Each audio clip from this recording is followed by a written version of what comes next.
All right, so we've talked about the main event. We've talked about the Ed Herman, Mike Rodriguez controversy. But let's talk about the rest of the card as a whole here. You had 7 finishes out of 12 fights. You had some amazing prelims, some of the best prelims that I can remember on a fight card. What do you think overall? How would you rate this card? Let's give it a letter grade. How would you rate this card? I would give it an A, man. I would give it an A, especially considering the name value that you got out of this card, or lack thereof, considering on who you asked. Because there were some familiar names on this card. Especially for fans of the Contender Series, right? A lot of familiar names there.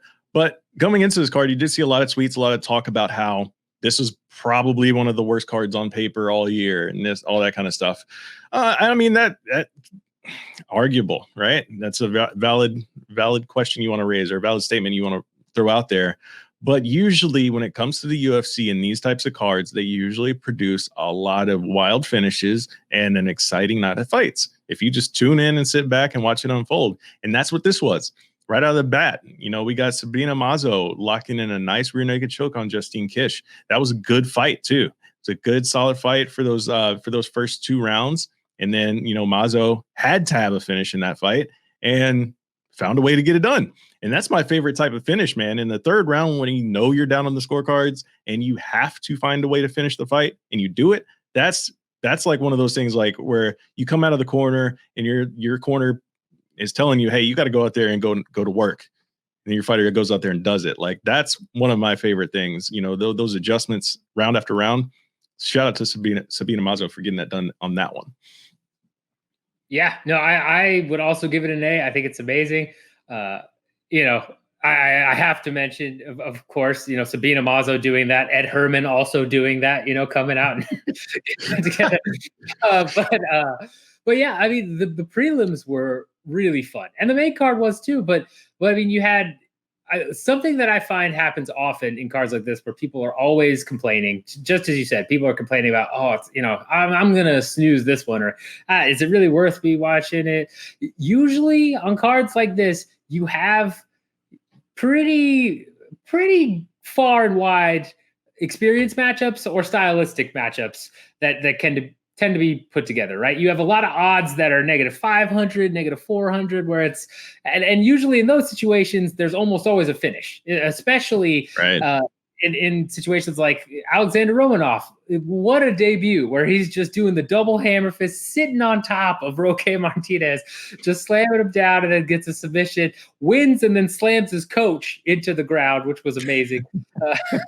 Just like, what a fantastic debut. Yeah, you had Jalen Turner versus Brock Weaver, which ended up being a really exciting fight. Weaver, I thought, looked a lot better than he had in previous outings. He still got finished, and I'm not sure we'll see him back in the UFC, but it was a great scrap. You had Mazo that you already mentioned. You had Roxanne and Andrea Lee being a good bout. Bobby Green looking phenomenal. There were so many good fights on this card overall that it's crazy to me how much people and fans have forgotten that this tends to happen quite a bit when you look at a piece of paper card and you're like, it's not that great. There's 1 or 2 names on there that I know, blah, blah, blah. It's almost always full of bangers. So I give it an A. People need to stop complaining about cards that are set up like this. This was I would argue, one of the best cards of the year so far in terms of, finish rate and excitement. Even the main event that wasn't a, finish, we talked about earlier, one of the best strawweight fights we'd seen in a while. So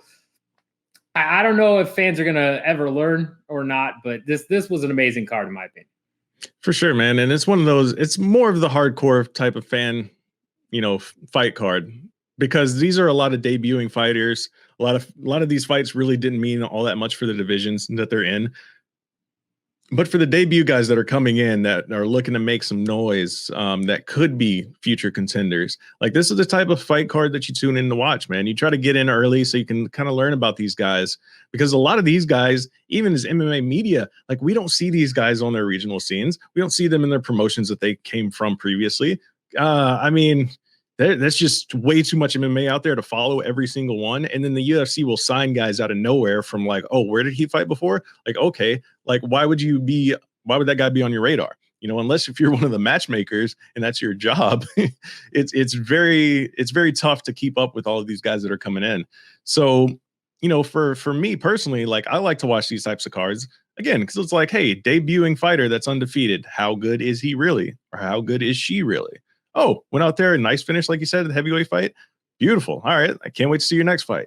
So that's the type of thing that we get from these cards, and we get to learn a little bit about them as well. Like they're doing a good job when it comes to UFC with making these little video packages, telling you a little bit about the fighter. Because, like I said, man, we don't know a lot about these guys most of the times, and that's probably my favorite aspect of the Contender Series is we get a nice little 5 minutes on each guy or each girl. We get a nice little backstory, and then hey, if they get that contract, we follow them to their first official UFC card. Hey, I know about that. I know about that fighter. I can connect with them more because I had a nice little heartfelt, like sitting in the chair, like giving us your life story, giving us, your terrible background in most cases, whereas these guys had to fight through all types of adversity with like whatever terrible past events they had to live through. But, it is what it is. And these guys are the types of guys that are super hungry. They're not guys that have been in promotion for a while where it's like, okay, we know where you're at right now. Like you're like, no disrespect to Ed Herman, but we know where Ed Herman is going to be in his place in the UFC at this point, right? But some of these new guys, these debut guys, like we don't know. This could be a mid-card type fighter. It could be a future champion. That's why we tune in to watch them, man. That's why I tune in to watch them personally. Yeah, you bring up a great point in terms of the fact that this is a hardcore fans type of card, and that on the Contender Series you get that background, and that's something that I wish the UFC did a lot more on main cards, especially on fight night cards like we saw 2 weeks ago where everything kind of fell apart. You had 7 fights. You could throw together little packages for everybody and get that together and get people invested. And in some ways, I would also say that while this type of card for name value is most certainly MMA hardcores, I'd also say it's a great card for if I'm flipping on it. I have never watched the UFC. I've heard of it. I know maybe Conor McGregor, a couple crossover names that have popped into the mainstream media here and there. And then I turn on this card and watch. This is a great card to get me hooked, right? Like the performances you had were so dominant in so many cases, or you had those great fights like Sabina Mazo, and you had Barberina versus Ivy, which is a great fight. You had Ottoman Azatara, who was the underdog, come in and just bulldoze Karma Worthy. Like that, if I'm never watched MMA before, but I'm maybe a fringe casual fan where I could get into it, this is a great card to show somebody. And it's one that, why not? If it's not like those casual fans are going to know most of the names outside of the big mainstream guys like McGregor or John Jones. So I think that the production and selling those little packages that you mentioned on the Contender Series, bringing that to the main fight night cards or pay-per-views would go a long way, because that's how people get hooked, right? That's how you have some bit of emotional connection before the fight starts, rather than I have no idea who this guy is other than the 15 words that Brendan Fitzgerald has told me as he's walking to the octagon or the cage. Like right. You got to connect with him somehow. So I'm all for that idea of bringing those packaging, those 5 minute packages to the main cards. For sure. And like in particular, like one name on this card, Kevin Kroom, right? Debut fighter. Don't know about him, but what you come to find out, you watch him fight, he's been fighting for a very long time. In fact, fought Justin Gaethje in 2011 and lost to him. And now he's in the UFC. Like that's a crazy story, to lose to a guy like Justin Gaethje that long ago, and then still climb through the regional scenes and everything like that. 2020, here he is making his UFC debut and getting a beautiful finish in like a matter of seconds over Roosevelt Roberts as a huge underdog. Like it's just wild stuff like that when you come to pay attention to these stories, and you don't just always tune in for what's the main event this week. You get to see some cool little stories like this. Jalen Turner weighing in with the actual tarantula in his hand, just weird stuff too, but there's fun stuff out there when you tune into these types of cards. Yeah, and this is the thing where that stuff in the mainstream media, like that's all. If you look at, I guess, how would you say it? The more mainstream reality type shows, whether it's American Idol or it's Big Brother or what have you, The Voice, Survivor, all of that, almost all of it is centered on building those packages and telling you like who this person is and the struggles they've overcome. There's a reason they do that. There's a reason for every reality competition show or game show or what have you. They give you a big background trying to get you the emotional connection. I think Kroom is a perfect example. The dude's nickname is the hard-hitting hillbilly. He comes in there, finishes that off on Twitter. He talks about how he had $64 in his bank account and wasn't sure how he was going to get it to 65 and beyond, and then ends up going out there and having a life-changing performance. Why you don't take the time to throw together a small packet on him at some point. Yeah, it doesn't even have to be that long, just a minute or two. I can't understand why the UFC isn't doing that. There's got to be some financial thing that I'm missing, because that seems like gold to hook people in.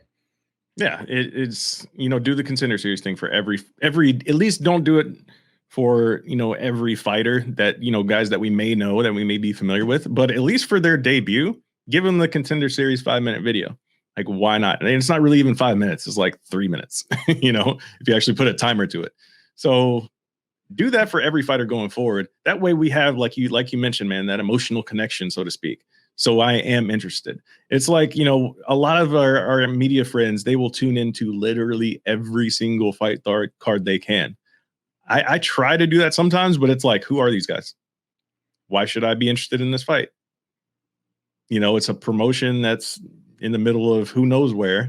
And it's two guys just throwing down in the cage. Why should I care about this? People are fighting all over the place all the time. That's what makes it different. When you have the ability to connect the fighter with the audience and make us tune in. That's why we always hear the talk about quote unquote looking for stars, or quote unquote building stars. Building a star is connecting us to that person, not just the fighter that steps inside the cage, on 2 or 3 times a year. We got to know a little bit more about you. What makes you interesting? How do you interact with people on social media, all that kind of stuff like that. That's huge things when it comes to, making people connect with you and want to see you go to work. Otherwise, you're just another fighter with 2 gloves on, swinging and sweating and bleeding. Yeah, couldn't agree more. We'll see if obviously the UFC is watching this right now, and is going to just steal our idea, and we won't get any credit for it. But you're welcome, everyone, because we're right. So yes.